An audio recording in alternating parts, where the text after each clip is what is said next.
A paz do Senhor Jesus, meu irmão, minha irmã, sejam todos muito bem-vindos a mais um estudo da nossa lição bíblica. Eu sou o pastor Samuel e você está na nossa Escola Bíblica Especial.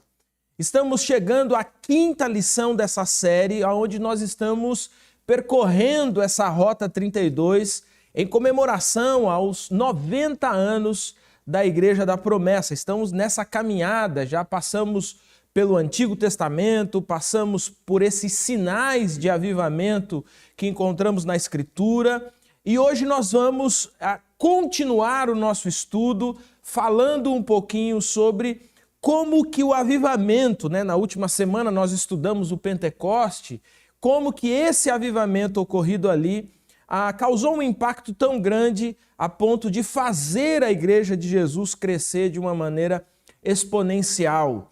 Então fica aí com a gente, pega a sua Bíblia, pega a sua lição bíblica, não se esqueça de compartilhar esse link, estamos agora com a TV aí no ar, estúdio novo, cenário novo, então não esqueça de compartilhar essa programação, esse nosso programa da Escola Bíblica com todos os seus contatos, com as pessoas que você quer alcançar, porque hoje nós vamos falar sobre como a Igreja de Cristo cresceu após o derramamento do Espírito Santo. Fique então com a gente e vamos ao estudo da nossa lição bíblica.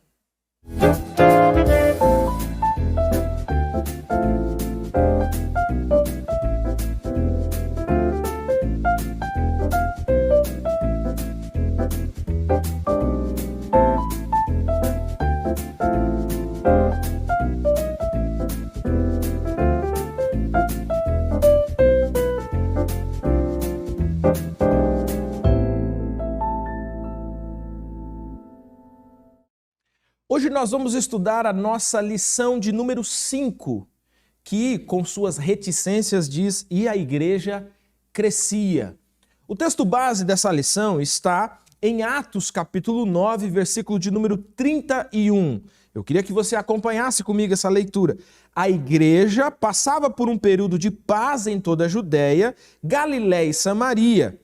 Ela se edificava e, encorajada pelo Espírito Santo, crescia em número, vivendo no temor do Senhor. Estudamos na última semana sobre o Pentecostes, lá no capítulo 2 de Atos, e quando a gente percorre o livro de Atos, a gente percebe que, por conta de um momento difícil vivido pelas primeiras pessoas a compor a Igreja de Cristo, há uma expansão desse evangelho. E a verdade é que esse tema de crescimento da igreja é um dos temas mais importantes estudados na eclesiologia. Há quem diga que aquele que sabe o segredo de fazer uma igreja crescer, ele pode vender por $1 bilhão. Por quê? Porque a gente sabe, como diz a Escritura, que não são seres humanos que fazem a igreja crescer. A gente sabe, como diz a Escritura, que a nossa missão é semear o Evangelho, mas o crescimento quem dá é o Espírito Santo de Deus. Mas quando nós lemos o livro de Atos, nós percebemos que houve ali uma explosão, houve ali um agir extremamente profundo, precioso do Espírito Santo, que leva uma igreja, que começa ali com discípulos, 12 apóstolos, daqui a pouco ela tem 500 e tantos, mas lá no cenáculo haviam apenas 120, mas na primeira pregação já são mais de 5.000 e por aí vai o crescimento da igreja até chegar a um número incontável. E você há de convir comigo que estamos em 2022 e apesar de todos os ataques e de todas as perseguições que a Igreja de Cristo sofria ou sofre, a Igreja continua triunfantemente no poder do Espírito, avançando. E esse é um tema muito interessante para a gente estudar hoje na nossa lição de número 5. E para nos ajudar nessa lição bíblica, com os comentários, com as respostas dessa igreja que cresce, Está conosco hoje o pastor Alessio. Pastor Alessio, seja muito bem-vindo com a gente aqui. Espero que esse tempo seja um tempo precioso em torno da palavra de Deus. E você tem a oportunidade de falar com os nossos, as pessoas que estão nos ouvindo, nos assistindo agora nesse momento, estudando conosco. Sr. Samuel, é uma alegria muito grande estar aqui contigo, neste momento tão importante para a gente, para todos os adventistas da promessa. Uma alegria estar com os irmãos e irmãs, um momento muito importante. Escola bíblica é algo que fascina e deve fascinar todos nós. Mas quando a gente pensa num tema tão importante, no que diz respeito a uma série que fala sobre avivamento, fala sobre o derramamento do Espírito Santo, a Rota 32, é um momento histórico para a gente, é um momento histórico. Então, se estar numa escola bíblica já é uma alegria muito grande, sentar hoje aqui contigo e participar deste momento tão importante, histórico para a gente, é uma honra, é uma alegria muito grande. É uma alegria e é uma honra estarmos aqui contigo para um momento desse, né? Nossa Rota 32, um momento histórico para a gente. Amém. Uma alegria muito grande. Muito legal. Para a gente também é uma alegria, pastor Alessio, ter você aqui. Tenho certeza de que teremos um tempo abençoado aqui de reflexão. Verdade. Pastor, eu queria já entrar aqui nas questões, como a gente tem costumado fazer. E aqui na nossa pergunta de número 1, ela vai dizer o seguinte: a experiência do enchimento do Espírito ficou restrita ao dia de Pentecostes? Quais as consequências resultantes do avivamento na igreja de Jerusalém? Com base aqui no nosso primeiro comentário. Isso, nós sabemos, como já estudamos nas lições passadas, que tudo aquilo que aconteceu lá no cenáculo, conforme Atos 2, foi algo que vai sendo contado, narrado, predito em todo o Antigo Testamento. Finalmente chega um momento em que as promessas do Pai vão ser cumpridas. É um momento espetacular, um dos grandes momentos da história cristã. Lá estão 120, no cenáculo, estão orando, tem alguns dias que eles estão clamando. Daqui a pouco o céu vai se abrir, o Espírito vai descer, línguas repartidas como que de fogo, línguas estranhas. Eu acho que é bom deixar bem claro que as línguas são estranhas, né? Não são idiomas. Não são idiomas, né? Tanto ali como em todos os relatos de Atos e o Novo Testamento, são línguas estranhas, línguas celestiais. Muito bem, aquela experiência chega. Daqui a pouco a cidade chega, porque é o final da festa de Pentecostes. A cidade de Jerusalém naquela época ainda estava muito cheia. Quem sabe as malas já estivessem prontas, os animais já estivessem alimentados, as carroças, tudo prontinho para o dia seguinte, ou nos dias seguintes as pessoas retornarem para os seus lugares de origem, para as suas nações de origem. Mas aquele dia era o finalzinho das festas, era o apagar das luzes. E Deus tem uma novidade. Se havia algum banquete espiritual ali, a cereja do bolo estava chegando. É no apagar das luzes, no último dia, aos 45 do segundo tempo, Deus tem um presente para aquele povo. Os discípulos estão lá. A nação está empolvorosa numa questão religiosa. Desce o Espírito Santo. Línguas repartidas como de fogo, línguas estranhas. O barulho corre, as pessoas estão curiosas, não é todo dia que acontece algo dessa natureza. As pessoas vêm, motivadas até, quem sabe, pela curiosidade, chegam naquele cenáculo. Alguns não entendem, outros entendem, como já foi estudado.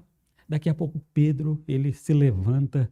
Irmãos, olha, o que está acontecendo aqui não é que eles estão embriagados, é muito cedo ainda. Olha, aqui está se cumprindo o que disse Joel, o que disse Isaías, o que disse Jeremias, o que disse enfim, aqui está se cumprindo tudo aquilo que foi predito. Algo de extraordinário aconteceu ali. Bem, isto, como você fez uma introdução muito precisa, né? Quase 3.000 almas, daqui a pouco mais 5, 10, 12, enfim, a coisa vai tomando um vulto maravilhoso, as pessoas vão sendo tocadas por aquela experiência. Os discípulos agora que antes estavam temerosos, alguns estavam dias antes trancados, literalmente com medo dos judeus, agora eles abrem as portas, eles vão para as ruas, eles vão para a praça, eles vão para o templo, não tem mais agora, a vida não é mais preciosa. O medo ficou para trás. O medo ficou para trás. olha o entusiasmo, olha a coragem desses homens e dessas mulheres. A cidade é tomada por algo extraordinário. Como daqui a pouquinho, mais na frente, alguns vão falar, né? As autoridades religiosas, vocês encheram Jerusalém com essa doutrina. Sim, né? sim. Isso é importante, né? Porque alguém lá de fora, que não é do convívio cristão, não é do convívio religioso dentro do cristianismo, há um testemunho forte de que eles de fato saturaram, eles encheram, é casa por casa, é vila por vila, é rua por rua, eles estão tão empolgados com aquilo que não se contém. Não, a experiência não parou ali. Ao longo da história, homens e mulheres foram cheios, comunidades cristãs foram cheias, exemplos aqui e acolá no decorrer de 2000 anos de história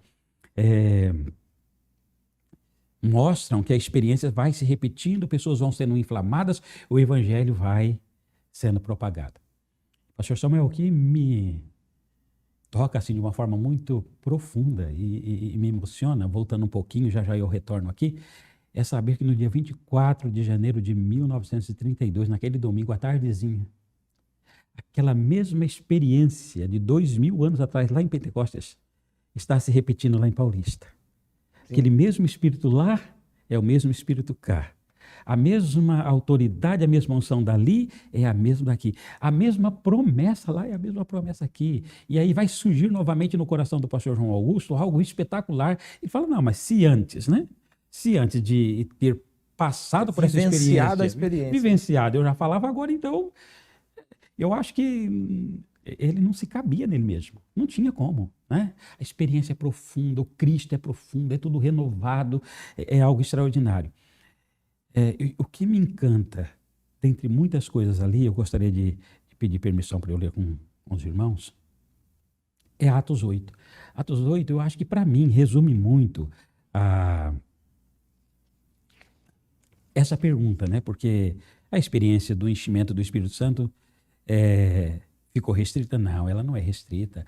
Essas experiências, tanto no Novo Testamento, Atos 2, Atos 10, 19, em vários outros lugares, na história cristã, na nossa história. Enfim, a gente vê que isso começou ali, mas como disse Pedro, não diz respeito somente a nós, é a nós, aos nossos filhos, aos nossos netos, bisnetos, tetranetos, a todos. E isso de fato tem acontecido. As consequências. Aqui em Atos, capítulo 8, verso 1, penso que possa traduzir para mim, em particular, e eu espero que traduza para os irmãos e as irmãs também, de uma forma muito especial, muito particular, a informação que tem aqui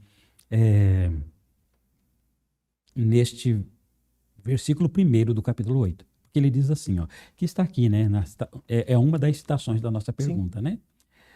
Também Saulo consentia na morte dele e fez-se naquele dia uma grande perseguição contra a igreja que estava em Jerusalém. Todos foram dispersos pelas terras da Judéia e Samaria, exceto os apóstolos. Bem, o verso 4 diz, mas os que andavam dispersos iam por toda parte anunciando a palavra. Bom, daqui a pouco nós vamos ver que esses dispersos eles vão bater lá em Antioquia, eles vão esparramar o evangelho. Mas aqui tem uma informação que eu acho muito interessante para a gente, porque diz assim, esse é o momento, claro que aqui já é um momento posterior, mas assim, o evangelho está lá. Vou usar assim, o cristianismo está pipocando em Jerusalém. É uma excelente expressão. Está ali, É um negócio fantástico, né? Daqui a pouco vem a perseguição, e aqui diz assim, que todos foram dispersos para a Judéia, para a Samaria, vão bater daqui a pouco nas portas de Antioquia, mas a informação diz assim, todos foram, exceto os apóstolos. Ok. Então, nós vamos dizer assim, que a liderança, os pastores, os apóstolos, a liderança, ela continua em Jerusalém. Claro que com o risco da própria vida, da própria morte, porque o cenário ali é complicado. Os demais saem pensando na própria vida, e qualquer um faria isso. Mas os apóstolos ficaram. Então, obviamente, queridos irmãos e irmãs, quando a gente fala das consequências, desse fervor, desse disseminar, como diz aqui o tema da nossa lição, e a igreja crescia, ela vai crescer, ela vai criar raiz, ela vai se esparramar. A Bíblia está dizendo que são os cristãos anônimos. Eles que vão fazer isso, não é? Porque, ó, exceto os apóstolos, esses ficam em Jerusalém. Mas o verso 4 diz que os que andavam dispersos iam por toda parte anunciando a palavra. Sim, sim. Então, obviamente que nós, enquanto pastores, nós não vamos fugir a isso, de jeito nenhum. Até porque não tem como a gente não falar de Jesus Cristo, né? Ele mesmo disse que a boca fala do que o coração está cheio. Não tem, né? Não tem como fugir dessa realidade, né? Não dá, pastor Samuel, né? Se a gente está no ponto ali de ônibus, qualquer coisinha, você está falando de Jesus. Você está no mercado, alguém chega, você já vai falar de Jesus, você não aguenta. A gente não dá para perder a oportunidade, porque simplesmente a gente não aguenta mesmo, né? Mas ok, alguém pode pensar assim, mas são os pastores. Bom, aqui está dizendo que os pastores, a liderança fica em Jerusalém. E os que foram dispersos, os cristãos anônimos, as irmãs e irmãos anônimos, esses vão falando, eles vão para todos os lugares. Se tem uma coisa que me encanta e que eu gostaria de deixar assim bem claro para o irmão e para a irmã, é que uma vida cheia do Espírito Santo, uma vida cheia de Cristo, não tem como não falar dele. Não tem, não tem. Eu oro para que cada instante, cada momento, pastor Samuel, os pastores sejam cheios, como são, que eles permaneçam cheios. Mas eu oro para que os corações promessistas, os irmãos promessistas, as irmãs promessistas, para onde eles forem. Aqueles que a gente às vezes não sabe nem o nome, né? Exatamente. O senhor estava falando aí, eu estava pensando aqui, né? A gente tem, de fato, muitos relatos, né, desse enchimento, né, ou desse revestimento, né, para usar a linguagem bíblica do Espírito Santo sobre algumas pessoas, mas, de fato, nós não temos todo o conhecimento sobre esse derramamento sobre todas as pessoas. Né? Verdade. Então, aqui, por exemplo, no texto que o senhor leu do capítulo 8, se percebe claramente isso, né? Eles foram dispersos. Quem foram eles? Não, eles não têm nome. Não tem nome. Né? Mas a gente sabe que os apóstolos, por exemplo, posteriormente, vão chegando em alguns lugares e eles falam assim, não, isso aí que você está pregando a gente já conhece. Ué, vocês já conhecem? Ou seja, algum dos dispersos pregou para essas pessoas, né? E isso me chama muita atenção. Tem um momento que eles dizem assim, os apóstolos pregam e falam assim, não, isso aí a gente já conhece, já tá certo, a gente crê e tal. Aí os apóstolos falam assim, então, mas tá faltando uma coisa ainda, vocês já receberam o Espírito Santo, né? É isso, exatamente. E aí, impondo a mão sobre eles, eles foram revestidos pelo Espírito Santo. Lindo, então, né? isso Lindo. é muito interessante, Muito né? interessante. A mensagem, ela foi embora, né? Saturou, como o senhor disse, pipocou, mas saturou Jerusalém a tal ponto que aquilo virou uma panela de pressão. E quando, assim, para quem tem a experiência, né, doméstica ali do fogão, quando a panela de pressão está cheia, ela precisa começar a soltar. Exatamente. Né? E esse soltar é essas pessoas que vão andando por todos os lugares e o evangelho cresce de um jeito que parece que quanto mais tentava reprimir, mais pressão, mais crescimento. Mais pressão, mais crescimento. Né? Interessante, isso é muito né? interessante. Bonito, né? é muito bonito. Pastora, vamos falar um pouquinho então como surgiu a igreja de Antioquia. Falamos um pouquinho sobre a igreja em Jerusalém, né? Acontece ali especificamente no Pentecoste, né, pastor Alessio? É uma caminhada longa ali, a gente vai percebendo, né? Há muitos dos conflitos, por exemplo, que vai aparecer no capítulo 6 de Atos, todos eles estão acontecendo em Jerusalém, né? O capítulo 8 que o pastor Alessio leu, ele é de fato um divisor de águas, né? É um momento em que a igreja dá um salto por cima do muro e aí, meu irmão, já foi, né? Ela vai para todos os lugares. Como que a igreja, então, de Antioquia nasceu e quais as características que indicam que essa igreja vivenciou um avivamento espiritual? Então, aí, como você disse, né, esse divisor de águas, a gente precisa criar esse link, né? Ó, Jerusalém está em polvorosa, o evangelho está ali, está pipocando, a pipoca agora tem que sair da panela e os cristãos vão. Esses cristãos, eles vão para muitos lugares, inclusive para Antioquia. Daqui a pouco, quando Barnabé, quando Saulo, quando alguns vão chegar lá, já enviados pela igreja de Jerusalém, a coisa já está tomando corpo ali, já tem um corpo ali, né? E é um negócio mas tão extraordinário, né, que ali nós começamos a ser chamados de cristãos. Então, alguma coisa aconteceu de extraordinário ali, né? É um negócio muito fantástico, assim. E eu volto a dizer, quem sabe seja isso assim, quando eu penso em crescimento de igreja, são pessoas anônimas, pessoas simples, que chegam lá, meus irmãos. Chegam lá. Ó, a cidade é uma cidade importante. Quem sabe a terceira maior cidade ali, né, de importância, de população, né? Quem sabe atrás de Roma, de Alexandria, está Antioquia. Quem sabe, se a gente olhar humanamente falando, se você olhar de uma forma espiritual, você vê um grande campo missionário, um grande desafio, algo extraordinário. Mas se você olhar sem essa unção, sem essa renovação, sem esse enchimento, você pode até ficar com medo. Porque não é uma cidade simples, é uma cidade que está bombando algo secular, carnalidade, imoralidade, intelectualidade, tudo para o cristão ficar com medo, ficar acanhado diante daquela situação. Porque a cidade é uma das cidades mais importantes do Império. Nós não estamos falando de um vilarejo esquecido. Não. É claro que nós estamos falando de algo há quase 2000 anos atrás, mas nem tem como imaginar, eu penso, né? Mas se nós pudéssemos imaginar, nós estaríamos assim. É como se nós chegássemos numa cidade como essas grandes capitais, quem sabe uma Curitiba, quem sabe um Rio de Janeiro, uma Belo Horizonte, um São Paulo, uma Manaus, uma Belém, há 2000 anos atrás, que não tem cristão nenhum, porque aqui não tem ainda. Aí você vê aquelas cidades extremamente metropolitanas, aquele agito, aquela gritaria, gente que vende daqui, gente que vende dali, os motéis estão lotados, as idolatrias para todos os lados. Qual que seria uma reação, uma ação, um comportamento de um cristão diante de uma situação desta? Ou ele vai ser cheio do Espírito como esses eram, e vão dizer assim, isso aqui é um campo missionário, aqui mesmo que eu vou lançar semente. Aqui os campos estão brancos. Aqui os campos estão brancos, é aqui que a coisa vai pegar. Ou você se acovarda. Mas a gente vê que eles não se acovardaram, então, de fato, tem algo extraordinário no coração de todos eles. Eles estão impactados, eles estão revestidos, eles estão seguros. O coração está tão inflamado por Jesus Cristo que morrer por Jesus é lucro. Se eu sofrer é lucro. Não importa, não importa. Aí eles vão, entram na cidade. O evangelho, ele é poder de Deus. Ele é como... ele vai ali, vai batendo, vai transformando. É como um martelo que esmiuça a penha. Aos poucos ele vai desestruturando o ser humano. E ele vai entendendo que sem Cristo... não tem para onde ir. E esse evangelho, assim como acontece em Jerusalém, vai se infiltrando.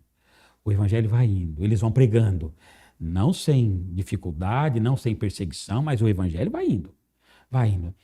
Daqui a pouco a transformação é tão grande, ela é tão impactante, é tão revigorante, que tanto, não só em questão de números, né, porque parece que nas entrelinhas, de fato, tem um número considerável de cristãos agora, depois de algum tempo em Antioquia. Sim.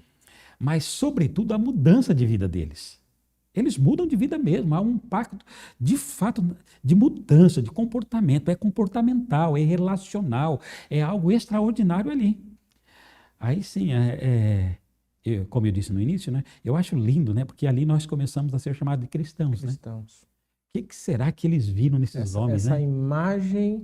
Essa imagem que reflete a Cristo, né? Viu um grupo de pessoas que parecia com Cristo de fato. Né? Pastor Samuel, não é extraordinário? O senhor estava falando aí, e é tão interessante esse fervilhar que aconteceu em Antioquia, que os apóstolos foram praticamente obrigados a enviar, né? Eles enviam Barnabé para lá, porque eles estão curiosos. Nós não chegamos lá. Como que esse negócio está recebendo notícia aqui? Como que assim? O fogo está caindo lá, as coisas estão acontecendo, gente mudando de vida. E é interessante o testemunho de Barnabé, né? Que ele chega e ele diz assim, olha, aqui o povo está cheio. Aqui o povo está cheio. Né? Aqui pode deixar o pessoal... E é interessante, né? Que ele fala assim, gente, olha, mantenham a firmeza, tal, mas vocês não precisam de mim aqui. Né? É interessante. E é aí que o apóstolo Paulo vai entrar na história, né? Entra na história como assim, rapaz, precisamos de um pastor aqui, mas não tem jeito, mas esse negócio cresceu demais, nós não temos pastor preparado aqui não. Tem o Paulo lá, Vamos levar ele, quem Isso. sabe ele se dá bem lá e tal. Então é muito interessante isso, né? Não é um pastor enviado para iniciar algo, né? É algo que se iniciou e estava só esperando chegar um pastor, né? Que isso eu coisa, acho né? muito interessante, É muito como interessante. essa ação do Espírito Santo é interessante. É muito interessante, né? É muito interessante. E como você disse, ó, que duas coisas interessantes, né? O fato de Barnabé, quando ele chega, ele olha, ele se impressiona mesmo, né? Impressiona. Ele se impressiona. Ó, o testemunho de um cristão maduro, né? Estamos falando de uma pessoa madura, Sim. experiente, Sim. né? Aí ele chega em um local onde o evangelho foi semeado, foi pregado por pessoas simples, pessoas anônimas, e ele é impactado. De fato, ele é impactado. As suas palavras são muito sábias, são muito oportunas, né? Ele chega, de fato, ele fica abismado com aquilo. Olha que coisa interessante, né? Então, nós temos o testemunho de dentro, no caso de Barnabé, que fica impactado com aquilo, e nós temos o testemunho de fora, dos homens, da população, das mulheres, da população de Antioquia. Porque eles vão dizer assim, ó, são os cristãos, né? São chamados de cristãos. Então, é porque eles se assemelham a Cristo. Ali houve uma diferenciação da sociedade vigente. Né? Teve. Alguma coisa aconteceu de muito extraordinário ali. Não é coisa pouca, não.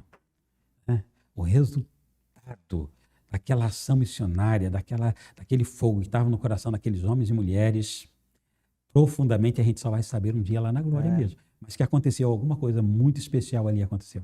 E é interessante também, pastor Alessio, observar que, para quem estuda, né, geografia bíblica ou a própria história, né, do cristianismo, em Antioquia é a grande explosão mesmo do crescimento da igreja acontece em Antioquia. Né? Essa igreja cresce de maneira exponencial, a ponto de lá na frente são eles que mandam ajuda para Jerusalém, que está enfrentando uma situação muito difícil. Mas é de Antioquia também que vai sair os grandes missionários que vão chegar até a Europa, por exemplo. Né? Então é muito interessante isso, né? Como que essa imagem que o senhor colocou, né? Como se nós chegássemos, né? O senhor colocou aí grandes capitais, né? Se nós chegássemos a esse lugar, falasse, olha, não tem cristão nenhum aqui, você é o único cristão aqui. E você olhar isso como um desafio e aí poucos anos depois, porque não são muitos anos, são poucos anos depois, esse lugar está tomado pelo Evangelho de Cristo, né? É um negócio impressionante. É impressionante. Pastor Samuel, é impressionante, é lindo. E eu acho que se transforma também num grande testemunho para aqueles que ainda têm alguma reticência quanto ao poder do Espírito de Deus de crescer, de soprar. Né? Essa imagem, né, que aparece também no livro de Atos, né, o Espírito sopra onde ele quer, né? E a gente vê essas reações acontecendo o tempo todo, né? Verdade. Pedro é chamado para ir até Cornélio, não foi porque foram lá pregar para o Cornélio, né? O Espírito de Deus é que faz todo esse movimento. Todo o movimento. Né? O Pedro chega, tem uma casa inteira, ali devia ter, sei lá, quase 100 pessoas dentro daquele lugar, ou seja, uma igreja começou na casa do irmão já com 100 pessoas, né? Por causa dessa ação do Espírito Santo, né? E isso, meu irmão, faz a gente pensar que o grande aliado no crescimento da igreja não são simplesmente as nossas estratégias. O grande aliado no crescimento da igreja é o poder do Espírito Santo. É o poder do Espírito Santo. Adolescentes cheios do Espírito Santo faz prosperar a igreja de Cristo. Jovens cheios do Espírito Santo faz prosperar a igreja de Cristo.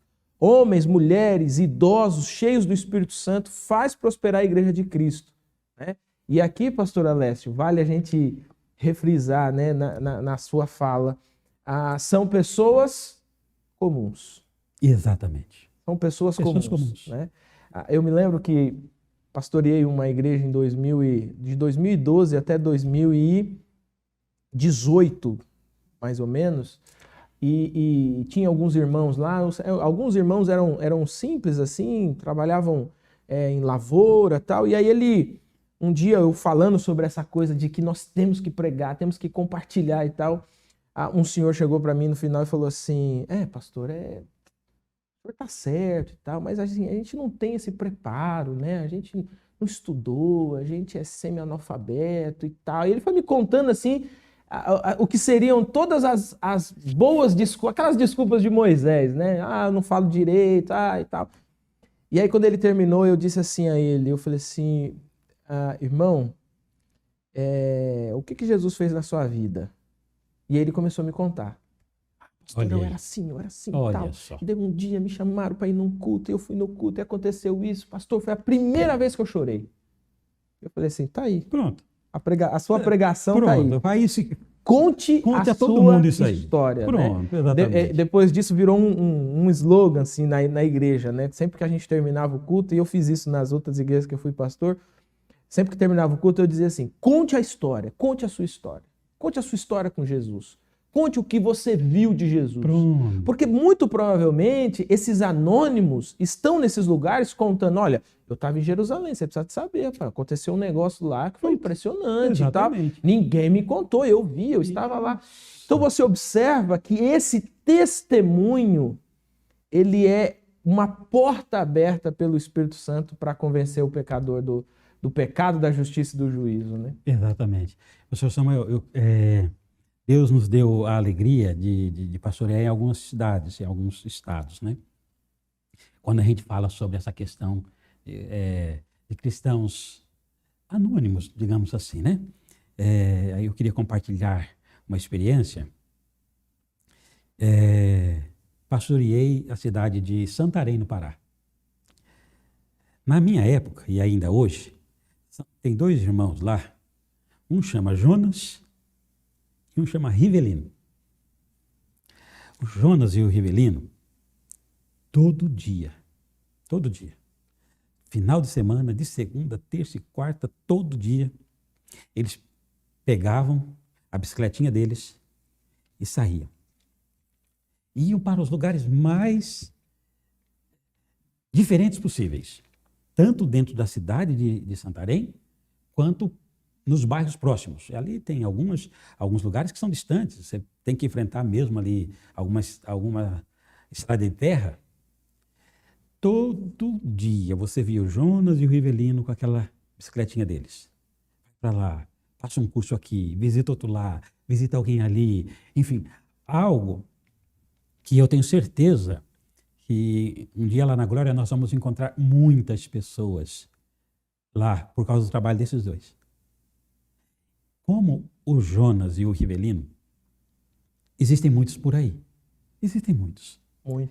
Muitos fazendo esse trabalho maravilhoso. Quem sabe seja mesmo a grande dificuldade dizer o quê? Por isso que eu acho muito oportuna essa sua fala. É só contar o que Jesus fez na sua vida. Conta o que Jesus fez. Pronto. Essa é a explanação do Evangelho, meu irmão, minha irmã. Fale o que Jesus fez por você. Olha o que está dentro do seu coração. Você sabe como você era antes e como você é agora. Você sabe o que você não tinha e o que você tem agora. Nós sabemos. Nós sabemos do vazio que nós tínhamos antes e como, a hora que Jesus entrou, como que isso foi preenchido. Nós sabemos. Você não precisa de grandes palavras, de grandes...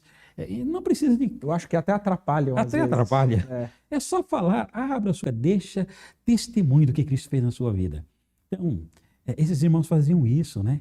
Olha, aconteceu assim comigo, eu era assim, e Jesus mudou, eu vi isso, eu vi aquilo. Coisas simples do dia a dia, eles não precisavam inventar, eles não precisavam enfeitar o pavão, como dizem. Não precisava. Não precisa disso. É só contar o que Jesus fez. A experiência. Aí, de repente, assim, quando nós pensamos em alguns cursos, em alguma questão, ok, de repente você pode ter até uma certa dificuldade de passar um curso teológico, um curso doutrinário, que requeira um pouquinho mais de conhecimento teológico, doutrinário, ok. Mas falar daquilo que Jesus fez com a gente... Isso é para qualquer um. Isso é para qualquer um. E é exatamente o que esses homens e mulheres fizeram. E é exatamente isso que Cristo quer que a gente faça. Inclusive, isso me faz lembrar o Gadareno, né? Aquele homem que, possuído por um espírito maligno, ficava entre os sepulcros e era uma pessoa que prendiam ele, totalmente à margem da sociedade, uma pessoa completamente desconsiderada na sociedade, tem um encontro com Jesus. Pronto. Né? É interessante, as pessoas dizem assim, aquele ali não era o fulano? Não é? Rapaz, é o fulano, rapaz, mas tá arrumado, né? em algumas traduções diz em perfeito juízo, né? Exatamente. E é interessante, naquele último momento, quando Jesus está saindo da cidade, que aquele homem chega e vai meter o pé dentro do barco de Jesus. Opa, peraí, você está indo para onde? Não, agora eu sou um seguidor do Senhor. Não, você é um seguidor, mas aqui. Você vai na sua casa e vai contar para todo mundo o que foi que Deus fez na sua vida. Olha só. Esse negócio é extraordinário. Por quê? Porque qualquer pessoa, não importa se você nasceu e seus pais já eram crentes, não, qualquer pessoa, quando tem uma genuína experiência com Cristo, com o Evangelho de Cristo, se transforma em alguma coisa. E essa é a história. Essa é a história. Esse é o testemunho. Esse é o testemunho, pastor Samuel. Aí, com essa provocação, eu nem vou aguentar a gente esperar lá para fazer a aplicação, né? Ó, irmão, faça isso, né? Exatamente. Fala o que Jesus fez. Fala. Testemunhe, compartilhe. Das mais diversas maneiras, em todas as oportunidades. Exato. Fale o que Jesus fez na sua vida. Esse é o verdadeiro evangelho. Ó, a gente estava falando de pessoas simples. Eu ouvi uma história uma vez, o pastor Ziel conta essa história, que ele foi pregar numa igreja Assembleia de Deus, e aí uma igreja muito grande ali na cidade de Guarulhos, em São Paulo, e num determinado momento o pastor, chegou um momento de oração e o pastor pediu se alguém tinha algum pedido de oração, alguma coisa do tipo e tal, que podia fazer o pedido e tal. E aí veio assim vários pedidos de oração e tal. Isso é muito comum, né, em igrejas pentecostais, esse momento, né, do pedido de oração. Mas o que chamou a atenção dele foi que veio uma folha, era uma folha de caderno, de papel, grande, né? Mas ela tinha só assim, sabe aquelas cobrinhas, né, que a gente faz, linha por linha, assim, ó. E aí o pastor sentou, olhou lá e tal. Ele de lado assim deu uma olhada, ficou assim, que mistério é esse, né? Porque aí diferente. Disse que quando terminou ali, ele falou: pastor, deixa eu ver essa folha. E o pastor deu a folha e, de fato, de um lado e do outro, né, uma pessoa pegou a caneta e só. E aí ele perguntou: pastor, me revela o mistério disso aqui. Porque o que é isso aqui? Aí o pastor: eu te conto a história. Nós temos uma irmã aqui. Era uma senhora, já estava com em torno dos seus 90 anos, a irmã. E essa irmã, ela tinha trabalhado com um embaixador, então era babado das crianças desse embaixador, trabalhou a vida inteira, sabia falar inglês, espanhol, italiano, acho que francês e alemão. Olha. Além do português. Então, assim, ela passou a vida inteira andando de país para país, extremamente aculturada, assim, com muita cultura, mas analfabeta. Olha só. Ela não sabia escrever absolutamente nada, nem o nome dela ela sabia escrever. Olha só. E a folha, ele mostrou, essa folha, cada círculo desse representa cada pessoa que ela falou nessa semana. Olha só, que lindo. Que lindo. Então, quando o senhor fala assim, é feito de pessoas anônimas, de pessoas simples, é como essa irmã. Sim. Olha, eu não sei escrever uma carta, eu não sei escrever seu nome, mas está registrado aqui, o Espírito lê. Ele sabe. Aquelas cobrinhas aí, o Espírito lê, né? E o pastor falou que ela era responsável assim, por um número muito grande de pessoas que haviam sido batizadas naquela igreja. Olha só. Então, reforçando a aplicação que o senhor fez agora há pouco, conte o seu testemunho, fale de Jesus e deixa o Espírito Santo de Deus usar você e deixa o Espírito Santo de Deus fazer a obra, porque ele é especialista nisso. Especialista, irmão. A gente tem que aprender um tanto de coisa, mas ele não, ele faz isso porque isso é especialidade dele. Foi o que Jesus disse, né? Verdade. Quando eu for, vai vir aquele que convence do pecado, da justiça, do juízo, aponta para Cristo, revela Cristo. Meu irmão, quem está cheio do Espírito Santo de Deus faz coisas que, como o Senhor disse, só lá no céu ele vai olhar e vai falar assim, é mesmo? É mesmo? Porque o Espírito Santo sopra onde quer. Sopra onde quer, e é maravilhoso. É maravilhoso. Pastor Elécio, estamos estourando já, rapaz. Ficou animada a nossa lição aqui. Vamos falar um pouquinho sobre a igreja de Éfeso, então, sobre os acontecimentos que acompanharam o avivamento experimentado na igreja de Éfeso. E a igreja de Éfeso também é um case, né, coloquemos assim, muito interessante, porque também era uma cidade completamente avessa ao evangelho. Então, quais são esses acontecimentos, pastor Alessio, que acompanharam esse avivamento e que serve também como um testemunho, né, para a gente nos dias de hoje? Ali é interessante, alguns aspectos são muito interessantes aqui, né? Quando alguns cristãos de Éfeso, quando eles são batizados no batismo de João e depois eles vão ter um encontro, Paulo vai fazer a pergunta, eles são batizados agora em Cristo, eles recebem o batismo no Espírito Santo, toda a história que está registrada ali, um testemunho bonito de Atos 19 em relação ao dom de línguas, acontece algo de extraordinário ali.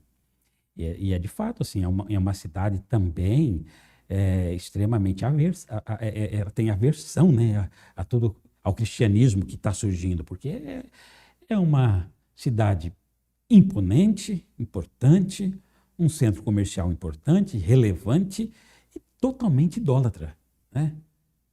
Grande é a Diana dos Efésios, né? Sim. Olha só, imagine uma multidão, pastor Samuel, eu fico pensando, né? Ficar gritando por quase 2 horas, né? É um negócio meio que, é um fanatismo assim, Sim. meio que, né? É um negócio...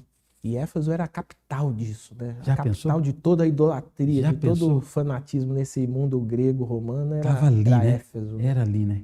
Já pensou? E aí o evangelho chega ali. Aí eu volto a dizer, assim como em Antioquia e em outros lugares, ou o cristão, naquele momento da história, ou ele se acovarda, porque você não está falando de uma coisa pequena, você está falando de uma coisa monstruosa. Monstruosa que envolve vários meandros da sociedade. Exatamente. Você tem uma idolatria ali, reinante, totalmente infiltrada ali. Se você tira dali, você tem... É um negócio em cadeia, né? Porque aquilo ali é como se nós tivéssemos assim uma indústria.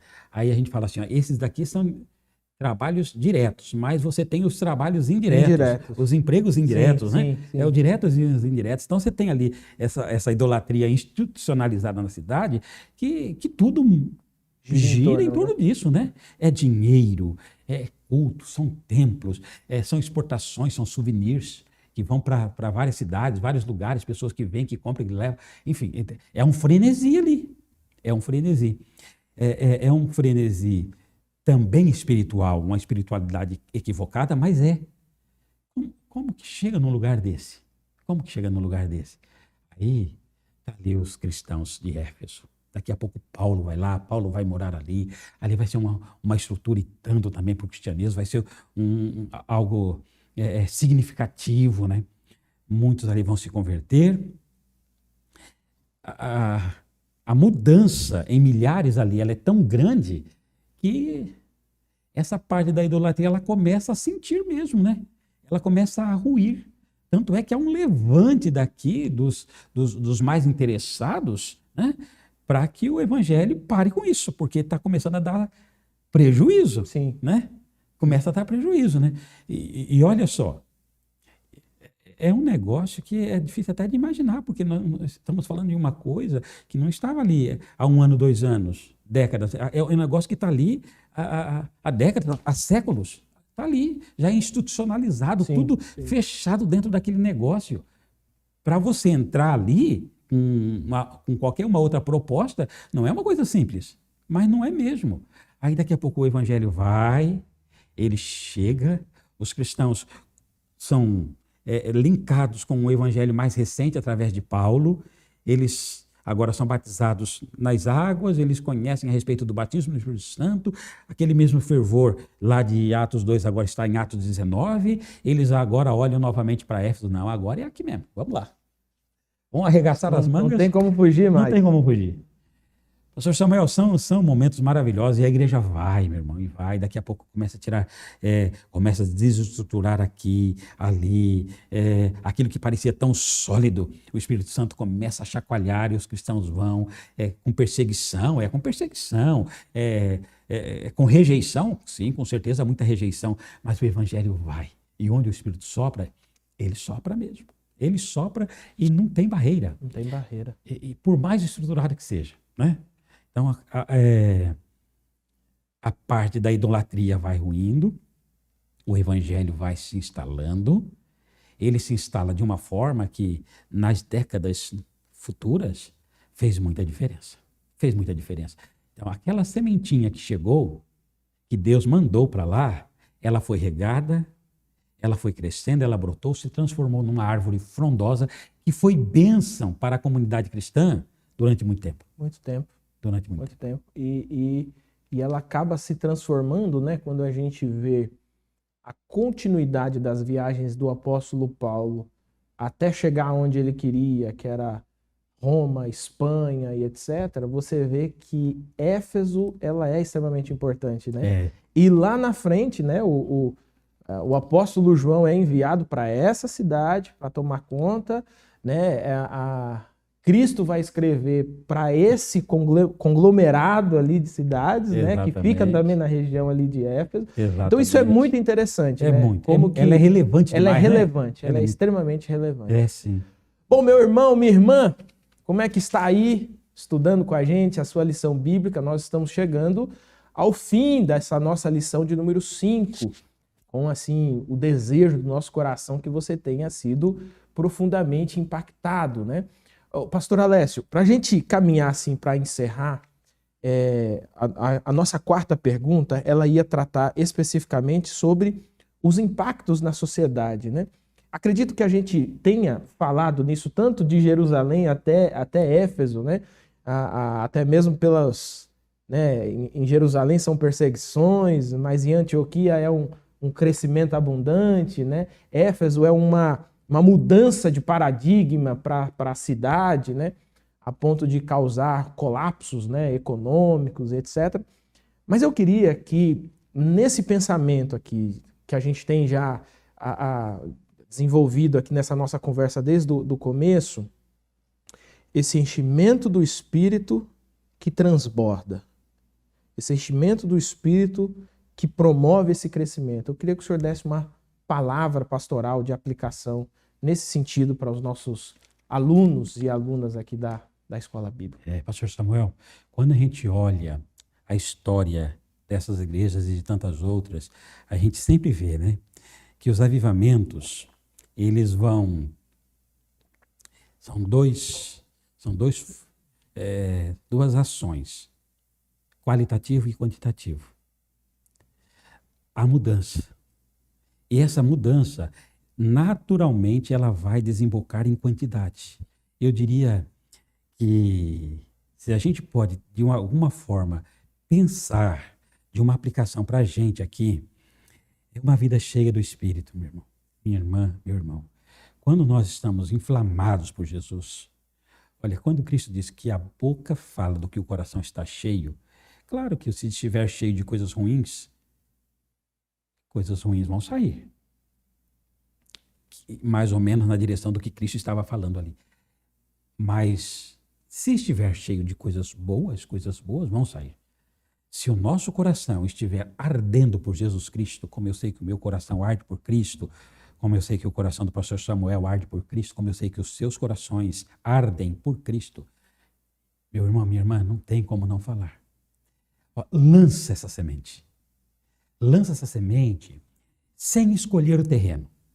Sabe aquilo, meu irmão, minha irmã, que a gente fala assim, fulano, fulana, são tão bonzinhos, só faltam ser crentes. Parece que a gente seleciona as pessoas. Não, mas o evangelho ele é tão poderoso que ele transforma as piores pessoas naquilo que eu e você vamos dizer aqui. Esse não tem jeito.